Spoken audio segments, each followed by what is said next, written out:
آج 21 اکتوبر 2022 24 ربیع الاول 1444 ہجری کا یہ جمعۃ المبارک ہے۔ نبی اکرم سرور دو عالم صلی اللہ علیہ وسلم کے خطبات میں سے 3 خطبے جمعے کے متعلق جو اللہ کے پیغمبر صلی اللہ علیہ وسلم نے ارشاد فرمائے، ان کے بارے میں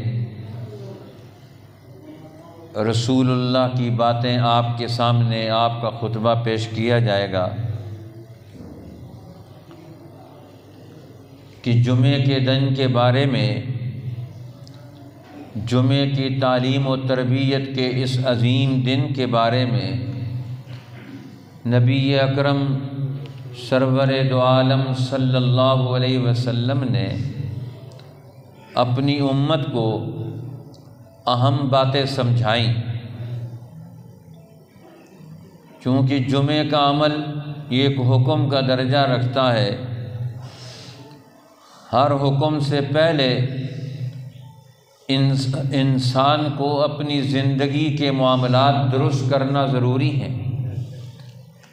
اس لیے اللہ کے پیغمبر صلی اللہ علیہ وسلم نے پہلے تقوی کی اہمیت کو، اللہ کا ڈر اور خوف یہ ہمارے دلوں پر حکمرانی کرے، اس کی طرف توجہ دلائی، اور پہلے انسان کو اس کے اوقات اور اس کے اعمال کی قدر و قیمت سمجھائی، اور پھر اس کے بعد جمعے کے بارے میں توجہ دلائی۔ اللہ کے پیغمبر صلی اللہ علیہ وسلم نے پہلی بات جو انسانوں کو توجہ دلائی، یا ایھا الناس توبوا الی ربکم قبل ان تموتوا، فرمایا زندگی کی قدر کرو۔ زندگی کی قدر موت سے پہلے پہلے ہو سکتی ہے، اور زندگی کی قدر کیا ہے کہ تم توبہ کے ساتھ زندگی بسر کرو۔ تمہارے اوپر توبہ کی کیفیت، رجوع اللہ، گناہوں سے علیحدگی کا تصور، یہ تمہارے اوپر حاوی رہنا چاہیے۔ توبوا الی ربکم قبل ان تموتوا، موت سے پہلے پہلے توبہ کرو۔ لوگ توبہ کو آسان کام سمجھتے ہیں کہ ہم توبہ کر لیں گے۔ یوسف علیہ السلام کے بھائیوں نے اپنے آپ کو تسلی دینے کے لیے بھائی کو مار دیں گے، گھر سے دور کر دیں گے، اور اس کے بعد ہم نیک بن جائیں گے، توبہ کر لیں گے۔ وَتَكُونُوا مِن بَعْدِهِ قَوْمًا صَالِحِينَ، اس کے بعد تم نیک بن جاؤ۔ اب وہ سمجھتے تھے کہ توبہ بڑی آسان چیز ہے، اس لیے ادھر سے گناہ کریں گے پھر توبہ کر لیں گے۔ 30 سال تک اللہ نے توبہ کی توفیق ہی نہیں دی، اور 30 سال کے بعد بھی توبہ کی توفیق 2 نبیوں کے 30 سال ان کے لیے رونے کی وجہ سے ملی۔ یعقوب علیہ السلام والد اور یوسف علیہ السلام بھائی، اور یہ دونوں ان معاملات سے آگاہ تھے ان کے، تو انہوں نے 30 سال مسلسل غم اور ان کے لیے توبہ اور استغفار کے آنسو بہائے، جن آنسوؤں نے ان کے لیے توبہ کا دروازہ کھلوایا۔ اس لیے انسان کو توبہ کی نیت سے دنیا میں ہر قدم اٹھانا چاہیے، توبہ کی نیت سے ہمیں آگے بڑھنا چاہیے کہ ہر وقت ہم رجوع اللہ کی طرف رہیں، اللہ کی عظمت اور اس کی بڑائی وہ ہمارے اوپر اور حاوی ہوتی چلی جائے۔ اس لیے فرمایا توبوا الی ربکم قبل ان تموتوا، اپنے رب کی طرف توبہ کرو رجوع کرو موت سے پہلے پہلے۔ وَبَادِرُوا الْأَعْمَالَ الصَّالِحَةَ قَبْلَ أَن تُشْغَلُوا، اور فرمایا نیک کام کرنے میں جلدی کرو پہلے اس کے کہ کوئی مصیبت، کوئی مشغولیت اور کوئی مصروفیت تمہیں گھیر لے، تم اس مصروفیت میں پھنس جاؤ اور پھر وہ نیکی کا کام ہی نہ کر سکو۔ اس لیے فرمایا نیک کام کرنے میں جلدی کرو، جو آج تمہیں وقت ملا ہوا ہے اس وقت کی قدر کرو۔ دیر میں نیکی میں دیر کرنا، نیکی میں پیچھے رہنا، یہ مسلمان کی شان نہیں ہے، یہ تو غفلت اور جرم ہے کہ انسان نیکی کے کام میں پیچھے رہ جائے۔ ہر نیکی کے کام میں اسے اول نمبر پر رہنا چاہیے، پہلے درجے پر رہنا چاہیے۔ فرمایا وَبَادِرُوا الْأَعْمَالَ الصَّالِحَةَ قَبْلَ أَن تُشْغَلُوا، نیک کام کرنے میں مشغولیت کا انتظار مت کرو، جلدی جلدی کرو۔ مصروفیت نے تمہیں گھیر لیا تو پھر تم کیا کرو گے؟ فرمایا وَصِلُوا الَّذِي بَيْنَكُمْ وَبَيْنَ رَبِّكُمْ، اپنے اور رب کے درمیان تعلق، رشتہ، دوستی وہ جوڑ کے رکھو۔ اللہ کے ساتھ اپنی دوستی، تعلق اور رشتہ ٹوٹنے مت دو۔ اپنے اور رب کے درمیان رابطہ اور رشتہ مت ٹوٹنے دو، اس میں دراڑ مت پڑنے دو، اس میں گیپ مت آنے دو۔ یہ بڑی تمہاری محرومی ہوگی کہ تمہارے اور رب کے درمیان گیپ آ جائے، تمہارا ربط اور تعلق کمزور ہو جائے تمہارے رب سے، تمہارا تعلق ٹوٹ جائے تمہارے رب سے۔ بھئی رب سے کیسے تعلق جوڑیں گے؟ فرمایا بکثرت ذکرکم لہ، کثرت سے اللہ کا نام لو، اللہ کا ذکر کثرت سے کرو، اس سے تمہارا اور اللہ کا رابطہ قائم رہے گا۔ انسان اللہ اور بندے کا رابطہ وہ ذکر کے ذریعے سے، اس سے انسان اپنے رب کے ساتھ جڑا رہتا ہے۔ اور دوسرا فرمایا وَكَثْرَةِ الصَّدَقَةِ فِي السِّرِّ وَالْعَلَانِيَةِ، فرمایا کثرت سے صدقہ کرو، چھپ کر بھی اور علل اعلان بھی۔ یہ صدقہ بھی تمہیں تمہارے رب سے جوڑے گا۔ یہ مال آنے جانے والی چیز ہے، اس کو جیب میں مت رکھو اس اعتبار سے کل مجھے یہ کام دے گا۔ آج اگر آپ کو اللہ کے نام پر خرچ کرنے کا موقع ملتا ہے تو فرمایا اس سے پیچھے مت ہٹو، یہ تمہارا اور تمہارے رب کا رابطہ بحال کرائے گا۔ یہ مال کا کثرت سے صدقہ کرنا، خیرات کرنا۔ فرمایا اگر یہ تم کر لو گے تو تمہیں 3 انعامات دیے جائیں گے۔ ترزقو، تمہیں رزق دیا جائے گا، تمہارے رزق میں اضافہ ہوگا، تمہارے مال میں برکت پیدا ہوگی، تمہارے یہاں کمی نہیں آئے گی۔ اللہ بڑی غیرت مند ذات ہے اور بڑا غنی ہے، وہ بندوں سے لیتا کم ہے، دیتا زیادہ ہے۔ بندہ اس ظلم میں ہوتا ہے کہ میں کہیں اللہ کے نام پر دوں گا تو کم ہو جائے گا، اللہ کے نام پر دوں گا تو کم ہو جائے گا۔ وہ کسی بزرگ کا غالباً حضرت علی رضی اللہ تعالیٰ عنہ کا کس کا واقعہ ہے، امام حسن کا، کہ وہ بیٹھے ہوئے تھے افطار کے وقت میں، ایک ہی روٹی تھی، مانگنے والا آ گیا، وہ روٹی اٹھا کر دے دی، روٹی اٹھا کر دے دی، وہ دے کر چلا گیا۔ تھوڑی دیر بعد ایک آدمی آیا کہ یہ روٹیاں لے لو، تو انہوں نے کہا کہ گن لو یہ روٹیاں کتنی ہیں جو آئی ہیں۔ گنی تو وہ روٹیاں 9 نکلیں۔ فرمایا بھئی یہ ہمارا حصہ نہیں ہے، کہیں اور لے جاؤ، کسی اور کو دے دو۔ وہ چلا گیا۔ پھر دوسرا آیا، اس نے کہا کہ یہ آپ کے لیے تحفہ ہے، ہدیہ ہے، یہ لے لو روٹیاں۔ فرمایا گنو کتنی ہے؟ تو وہ روٹیاں 10 تھیں۔ فرمایا ہاں یہ ہمارا حصہ بن سکتا ہے، یہ رکھ دو۔ پوچھا کہ حضرت یہ سمجھ نہیں آئی، 9 روٹیوں والوں کو تو آپ نے واپس بھیج دیا اور یہ 10 والے کو آپ نے رکھ لیا، 9 میں ہمارا حصہ نہیں ہے۔ فرمایا اللہ کا وعدہ ہے من جاء بالحسنۃ فلہ عشر امثالها، جو ایک نیکی لائے گا اس کو 10 نیکیوں کے برابر اجر دیں گے۔ ہم نے ایک روٹی دی تھی، کم از کم 10 تو آتی، یہ 10 ہمارا حصہ تھی، 9 ہمارا حصہ نہیں ہے۔ انسان جلدی میں ہوتا ہے، انہیں جلدی کی نہیں، اللہ کے حکم پر انہیں یقین کا مسئلہ تھا، اس کو انہوں نے خراب نہیں ہونے دیا۔ تو فرمایا ترزقو، تم کثرت سے ذکر کرو گے، کثرت سے صدقہ کرو گے، تمہیں رزق دیا جائے گا، وتؤجروا، تمہیں اجر دیا جائے گا، ایک ایک عمل کا اجر تمہارے نامہ اعمال میں، تمہاری آخرت میں تمہاری ترقی کا ذریعہ بنے گا۔ روحانی ترقی کا نام اجر ہوتا ہے۔ نیکی کرتے ہیں تو نیکی کی وجہ سے اس کی روح میں ترقی پیدا ہو۔ جس نیکی کا اثر روح تک ہی نہیں گیا، اپنی روح تک نہ گیا، وہ انسان کے اپنے بس میں ہے۔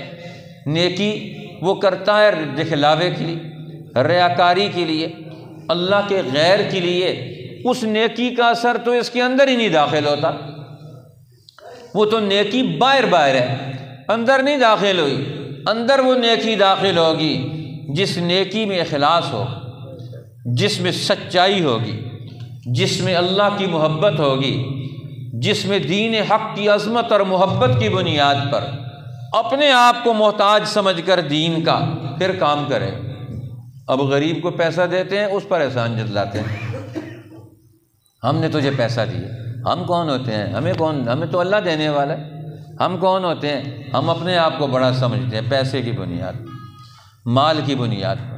لینے والے کو گھٹیا سمجھتے ہیں کہ لینے کے لیے آیا ہے۔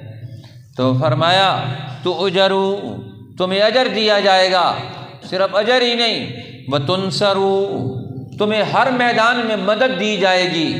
اللہ کا تمہارا تعلق بحال ہوگا، تمہیں مدد ملے گی۔ اللہ کی مدد، اس کے راہ میں ساری رکاوٹیں تمہاری کثرت ذکر سے، تمہارے صدقہ اور خیرات سے یہ ساری رکاوٹیں دور ہوتی چلی جائیں گی۔ فرمایا یہ 3 انعامات ہیں، ذرا تم یہ 3-4 کام کر کے تو دیکھو۔ توبہ کی نیت سے وقت گزارو، نیک اعمال میں پیچھے مت ہٹو، آگے بڑھو، جلدی کرو، اپنے اور رب کے درمیان کے تعلق کو قائم رکھو، اور کثرت سے صدقہ کرو، چھپ کر بھی اور اعلان بھی۔ فرمایا یہ کام کرو گے تو اللہ تمہارے لیے 3 انعامات کا وعدہ رکھتا ہے، رزق بھی ملے گا، اجر بھی ملے گا، مدد و نصرت بھی حاصل ہوگی، ہر میدان میں تمہیں فتح حاصل ہوگی۔ آج مسلمان ان تینوں میں فیل ہو گئے، تینوں نتائج نہیں آ رہے۔ نہ تو رزق مل رہا ہے، ہر آدمی تنگی میں، پریشانی میں، مصیبت میں مبتلا ہے۔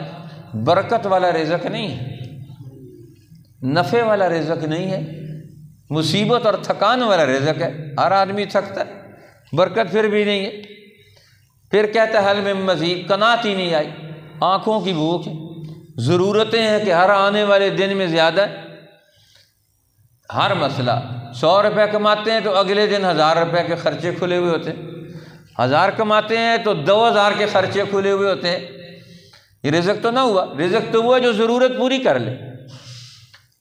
تو اب یہ ہمارے یہاں ہر آدمی 100 والا بھی بحران میں ہے، 10 والا بھی بحران میں ہے، 10 لاکھ والا بھی بحران میں ہے، 10 کروڑ والا بھی بحران میں ہے۔ جس کو دیکھو ہر ایک مصیبت میں ہے، لیکن مصیبت سے نکلنے کا راستہ نہیں تلاش کرنا چاہتا، مال زیادہ کمانا چاہتا ہے۔ یہ نظریہ غلط ہو گیا۔ فرمایا رسول اللہ نے یہ 4 اعمال کی اہمیت بیان کر کے پھر یہ مقصود پر آئے، ڈائریکٹ یہ خطبہ نہیں دیا جمعے کی اہمیت کا۔ اب یہ تمہارا ذہن بن گیا، تو اب فرمایا تم جو سنو، وَاعْلَمُوا أَنَّ اللَّهَ عَزَّ وَجَلَّ قَدْ اِفْتَرَضَ عَلَيْكُمُ الْجُمُعَةَ، سنو اللہ نے تم پر جمعہ بھی فرض قرار دیا۔ شہر والے لوگوں پر جمعے کے دن جمعے کی نماز میں، خطبے میں اور اذان کے بعد یہ ان پر جمعے کی شرکت فرض ہے۔ فرمایا تم پر جمعے کو اللہ نے فرض قرار دیا، سے جان لو، اس کا علم حاصل کر لو، یہ تمہارے ذہن نشین ہونا چاہیے، اس کے بارے میں غفلت میں مت مبتلا ہو، یہ فرض ہے، یہ تمہاری ذمہ داری ہے۔ فرمایا فی مقامی ھذا، آج جس مقام پر میں کھڑا ہوں، اس مقام کی برکت سے، اس سال کی برکت سے، اس مہینے کی برکت سے قیامت تک اب میری امت پر جمعہ فرض ہے، شرائط کے ساتھ جمعہ فرض ہے۔ اب جمعے کو تم نے قائم رکھنا ہے، جمعہ نام ہے جمع ہونے سے، کہ جمع ہونا ہے، شرائط کے ساتھ جمع ہونا ہے، ترتیب کے ساتھ جمع ہونا ہے، اللہ کی ترتیب اور اللہ کے رسول کی بتائی ہوئی ترتیب پر، اپنی ترتیب پر نہیں جمع ہونا ہے۔ آج ہم جمعے میں آتے ہیں، اپنی ترتیب پر آتے ہیں، اللہ اور اللہ کے رسول کی ترتیب پر نہیں آتے۔ جس وقت جس کی مرضی ہوتی ہے وہ اٹھ کر آ جاتا ہے جمعے میں، جی یہ تو کوئی جمعے میں آنا نہیں ہوا کہ جو آدمی اپنی مرضی کے مطابق، اپنی ضرورت کے مطابق، اپنی سہولت کے مطابق وہ جمعے میں آتا ہے، اللہ کے حکم کے مطابق نہیں آتا، اللہ کے رسول کی بتائی ہوئی ترتیب کے مطابق نہیں آتا۔ اللہ تو کہتا ہے قرآن پاک میں اذا نودی للصلاۃ من یوم الجمعۃ فاسعوا الی ذکر اللہ، جب پہلی اذان ہو جمعے کی، اس وقت جمعے کی طرف اللہ کا منادی تمہیں بلائے، سارے کام کاج چھوڑ چھاڑ کے اس کی طرف دوڑ پڑو، اس وقت کوئی اور کام مت کرو۔ وذروا البیع، اگر خرید و فروخت کر رہے ہو وہ بھی چھوڑ دو، جمعے کا دن چھوڑ دو اس کو۔ اب جمعے کے دن ندا ہوتی ہے، وہ آخری دن بھی آئے گا اس دنیا کا، قیامت بھی قائم ہوگی تو جمعے کے دن ہی۔ حدیث پاک میں آتا ہے لوگ مگن میں، غفلت میں ہوں گے اور اللہ کی طرف سے ندا ہو جائے گی، دکاندار نے دکان کھولی ہوگی، تھان کپڑے کا نکالا ہوگا، خریدار کھڑا ہے، کپڑا دے دے، اور وہ کپڑا اس کے ہاتھ میں وہ کاٹ رہا ہوگا، ادھر سے سور پھونکا جائے گا، ونفخ فی الصور، سور پھونک دیا جائے گا۔ اب دنیا کا نظام ختم۔ اب وہ لوگ جن کو دنیا پر بھروسہ تھا، مال و دولت پر بھروسہ تھا، جن کو علم الہی اور نور نبوت سے کوئی تعلق نہیں تھا، غفلت کی زندگی بسر کر رہے تھے اور وہ سمجھ رہے تھے قیامت تو بہت دور ہے، اب سور پھونکا گیا۔ اب وہ کہتا ہے دکاندار بھی دکان چھوڑ کر بھاگ گیا، گاہک وہ کھڑا تھا، وہ اپنے اس حال میں، وہ دہشت اور خوف ہوگا اس دن کا، اس ندا کا، ہر آدمی کو سب کچھ بھول جائے گا۔ آج ہم توجہ نہیں کرتے ہیں اللہ کی آواز پر، وہ آواز تو ایسی ہوگی جو ہر ایک کو جھنجھوڑ کے رکھے گی، لیکن اس آواز کے لیے تھوڑا سوچنے کی ضرورت ہے۔ جو اللہ کے نبی آواز لگا کر گئے، جو قرآن آواز لگاتا ہے، جو یہ دین حق کا پیغام ہے، فرمایا افترض علیکم الجمعہ، اللہ نے تم پر جمعہ فرض قرار دے دی اپنی شرائط کے ساتھ، فرمایا قیامت تک یہ فرض رہے گا، آخری دن آئے گا جمعے کا، اس دن بھی جو لوگ غفلت میں ہوں گے اس سے وہ محرومیوں کے شکار ہوں گے۔ فرمایا حیاتی و من بعد موتی، میری زندگی میں بھی اور میرے دنیا سے جانے کے بعد بھی مسلمانوں پر یہ جمعے کے دن کا اجتماعی عمل، اس جمعے کے دن میں اجتماع میں شرکت کرنا، یہ بھی ان کے لیے ضروری ہوگا۔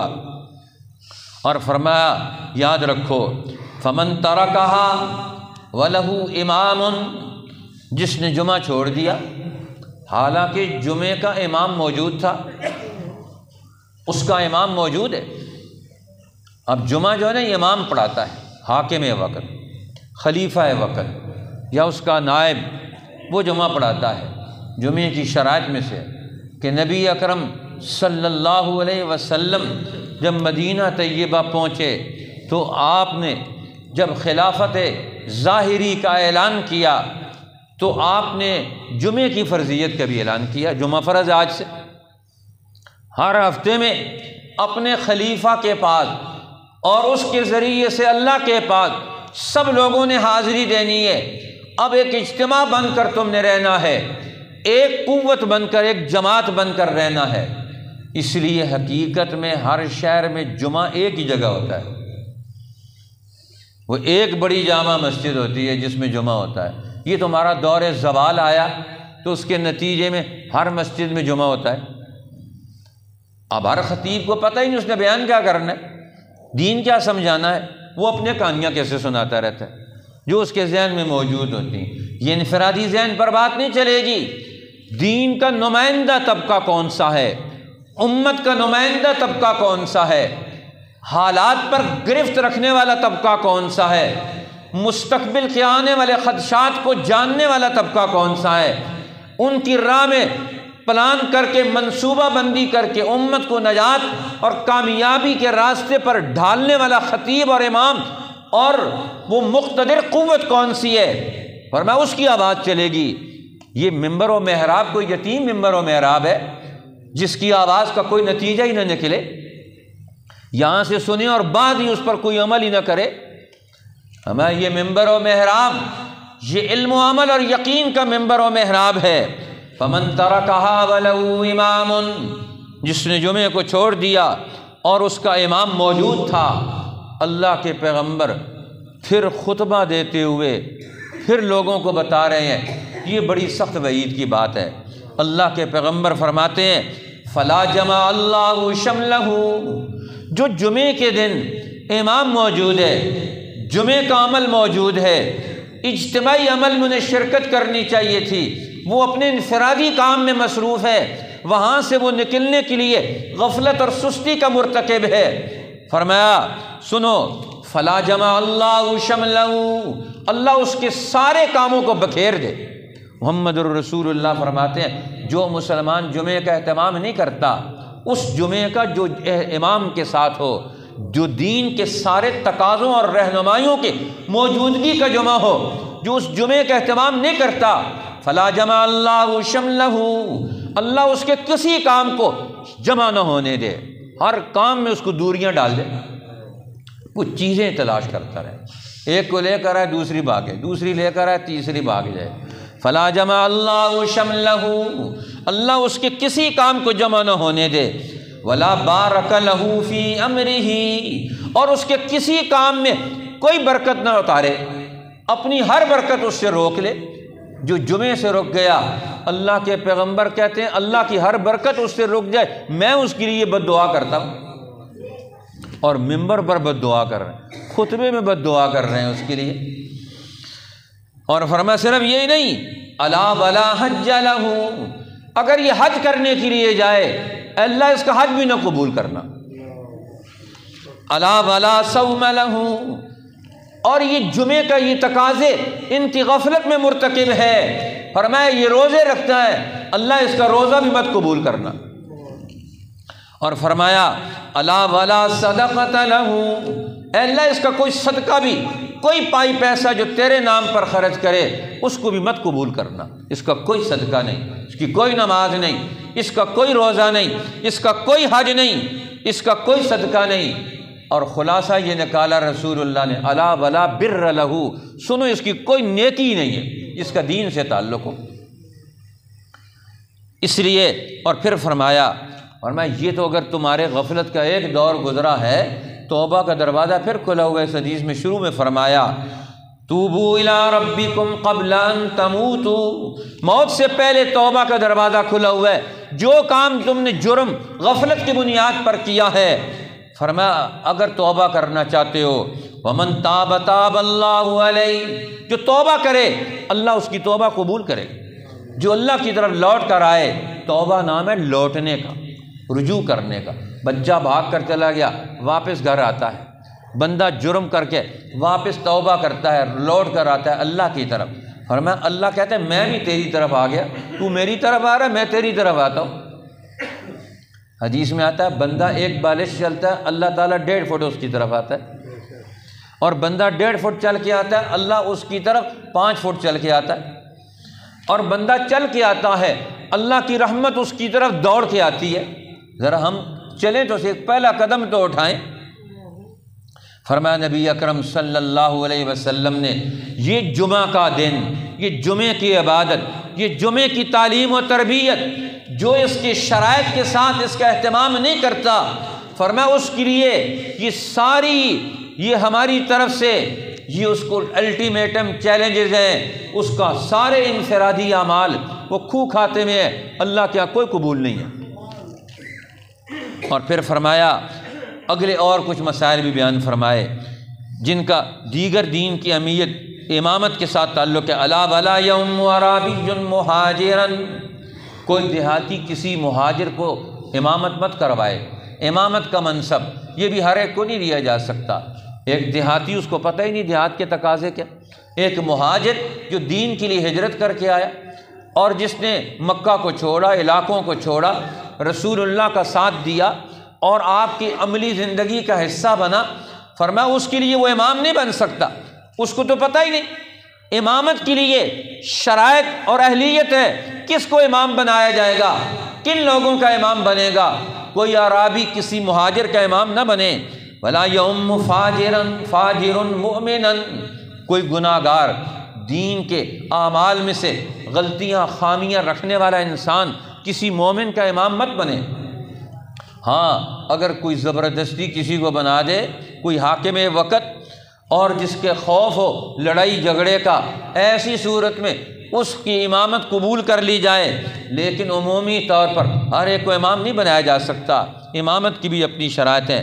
پھر دوسری حدیث میں نبی اکرم صلی اللہ علیہ وسلم کا خطاب حضرت ابو سعید الخدری بیان کرتے ہیں کہ آپ نے ہمیں ایک دن خطاب فرمایا، فرمایا ان اللہ کتب علیکم الجمعہ، اللہ نے تم پر جمعہ فرض کیا، فی مقامی ھذا فی ساعتی ھذی فی شہری ھذا فی عامی ھذا، اس شہر میں، اس گھڑی میں، اس مہینے میں، اس سال میں، یہاں سے جمعے کا سلسلہ شروع ہو گیا الی یوم القیامہ، قیامت تک جاری رہے گا۔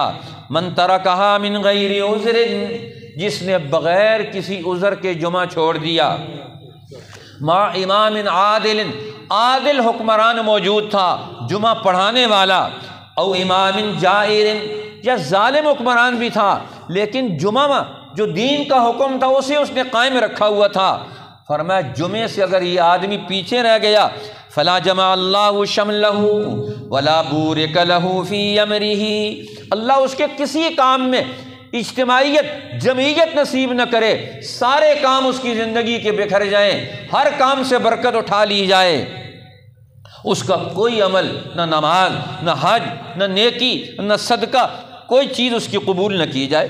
تیسرا خطبہ رسول اللہ کا حضرت جابر رضی اللہ تعالیٰ عنہ نے نقل کیا، وہ فرماتے ہیں قام رسول اللہ صلی اللہ علیہ وسلم فینا خطیبا، یہ الگ خطبہ ہے، الگ الگ خطبے ہیں، کیونکہ جمعے کا مسئلہ تھا اس لیے ہم نے تینوں خطبے یہاں جمع کر دیے۔ ہمارے اندر جمعے کے دن آپ خطبہ دینے کے لیے کھڑے ہوئے، فرمایا عسیٰ رجل تحضرہ الجمعہ، ایک آدمی کو جمعہ آ جاتا ہے اور وہو علی قدر میل من المدینہ، وہ مدینۃ الرسول سے، شہر نبوی سے 1 میل کے فاصلے پر ہے لیکن جمعے میں نہیں آتا۔ پھر آپ نے فرمایا، پھر دوسری بار فرمایا دوسرا آدمی ہے رجل تحضرہ الجمعہ وہو علی قدر میلین من المدینہ، وہ 2 میل کی مسافت پر ہے مدینۃ الرسول سے، جمعے میں نہیں آتا۔ اور پھر آپ نے تیسری دفعہ فرمایا عسیٰ رجل یکون علی قدر 3 امیال من المدینہ، ایک آدمی 3 میل کی مسافت پر مدینہ سے اور جمعے کا وقت ہو گیا اور وہ ادھر ہی بیٹھا ہوا ہے اور جمعے میں نہیں آتا۔ فرمایا وَيَتْبَعُ اللَّهُ عَلَىٰ قَلْبِهِ، میں کہتا ہوں اللہ اس کے دل پر مہر لگا دے، اس کے دل کو زنگ آلود کر دے۔ اللہ نے اس کے دل پر مہر لگا دی، اور مہر کس چیز کی ہے؟ منافقت کی۔ اندر سے ایمان نکل گیا، اندر سے دین کا تعلق اور محبت نکل گئی۔ یتبع اللہ علی قلبہ، اے اللہ اس کے دل کو مردہ کر دے۔ یہ دنیا میں زندہ انسان، فطرتی انسان، صلاحیتوں کا حامل انسان بن کر، صلاحیتیں انسان کی کہاں پروان چڑھتی ہیں؟ ہمارے گھر میں نہیں چڑھتی، ہمیں صلاحیت اور نیکی گھر سے نہیں ملتی، یہ تو اللہ اور اللہ کے رسول کے تعلق اور علم سے ملتی ہے۔ کہ دین کے مراکز سے ملتی ہے اور ہم ان سے کٹے ہوئے۔ آج پوری دنیا میں مسلمان اپنی مرضی کے مطابق جمعے میں آتے ہیں، 2 رکعت پڑھنے کے لیے آتے ہیں، پھر فوراً بھاگ جاتے ہیں۔ پر جمعے کو رسول اللہ نے جوڑا ہے، نماز بھی اور خطبہ بھی، دونوں چیزیں۔ اور پھر جمعے میں 2 خطبے رکھے جاتے ہیں، 1 خطبہ بھی نہیں، 2 خطبے ہوتے ہیں۔ ایک خطبے میں پچھلے گزرے ہوئے جمعے کے ہفتے کے حالات، اس کے بارے میں دین کیا کہتا ہے، اللہ اور اللہ کے رسول کیا کہتے ہیں، ان کا تذکرہ کیا جائے، ہمیں باشعور عقل مند ہو کر دنیا میں قدم اٹھانے۔ اور دوسرے خطبے میں آنے والے مستقبل کے حالات کا منصوبہ دیا جائے۔ اب یہ 2 خطبے، اب نہ خطبہ دینے والوں کو پتہ ہے نہ خطبہ سننے والوں کو کچھ پتہ ہے۔ ہم کیا کر رہے ہیں، کیوں آتے ہیں، دین کے مقاصد کیا ہے، جمعے کا مقصد کیا ہے، جمعے میں حاضری دے کر ہماری ذمہ داریاں کیا ہیں، ہم اپنی مرضی کے مطابق آتے ہیں۔ نہیں، جب زوال ہو گیا اس کے بعد یہ زوال سے لے کر جمعے کی ادائیگی تک کا وقت یہ مسجد کا ہے۔ اب یہ سارے اوقات ہمیں حدیث پاک میں آتا ہے، شیطان کیا کرتا ہے جمعے والے دن، وہ اپنے پورے لاؤ و لشکر کو لے کر مسلمانوں پر حملہ آور ہو جاتا ہے اور ہر گلی محلے میں اپنے جھنڈے گاڑ دیتا ہے۔ اور جھنڈے گاڑ کر وہ کیا کرتا ہے، کہتا ہے سارے شیطان بکھر جاؤ۔ ہر مسلمان کو جب پہلی اذان ہو جائے نا، اس وقت سارے بھولے بسرے ہوئے کام سارے اس کو یاد دلاؤ۔ اب جمعے کی اذان کے بعد جو کام آپ کو یاد آتا ہے وہ کام نہیں ہوتا، وہ شیطان سکھا رہا ہوتا ہے، وہ شیطانی عمل ہوتا ہے۔ کہتے ہیں جمعے میں یہ لیٹ ہو جائے۔ اب بوڑھے لوگ بھی جمعے میں لیٹ ہوتے ہیں، حالانکہ ان کو تو سب سے پہلے ہونا چاہیے۔ جوانوں کو بھی پہلے ہونا چاہیے، انہیں سیکھنا ہے۔ یہ بچوں کو بھی پہلے ہونا چاہیے، انہیں بھی سیکھنا ہے۔ اب یہ جمعے کا 1 گھنٹہ 1.5 گھنٹہ اگر ہم پورے اہتمام کے ساتھ کسی ایک جگہ جمعہ پڑھیں، ہم آپ کو بتا سکیں کہ اللہ کا دین کیا ہے، آپ کو بھی پتہ چلے کہ ہم نے کوئی دین سیکھا ہے۔ ایک جمعہ ادھر پڑھتے ہیں، دوسرا کے ادھر ادھر پڑھتے ہیں، تیسرا کہیں اور جگہ پڑھتے ہیں، کچھ پتہ نہیں ہے۔ ہمارا ہر ایک کا دماغ معجون مرکب ہے، وہ دین کے بارے میں کچھ بھی نہیں جانتا، آدھی آدھی چیزیں جانتا ہے اور آدھی آدھی چیزیں بیان کرتے رہتے ہیں۔ پورا دین سیکھنا اور سمجھنا یہ بھی جمعے کا اہتمام ہے۔ تو رسول اللہ نے پورے اہتمام کے ساتھ جمعے کی اہمیت واضح فرمائی، جمعے میں غفلت برتنے والوں کے لیے نتائج سے آگاہ کیا۔ اس سے بڑھ کر اور کون سا نتیجہ ہوگا؟ اللہ جل شانہ مجھے اور آپ کو اور پوری امت مسلمہ کو دین کے اس عظیم عمل جمعے کا اہتمام نصیب فرمائے اور اس کی برکات حاصل کرنے کی توفیق عطا فرمائے، اور اول وقت میں پورے اہتمام کے ساتھ جمعے میں شرکت کرنے کی توفیق عطا فرمائے۔ وآخر دعوانا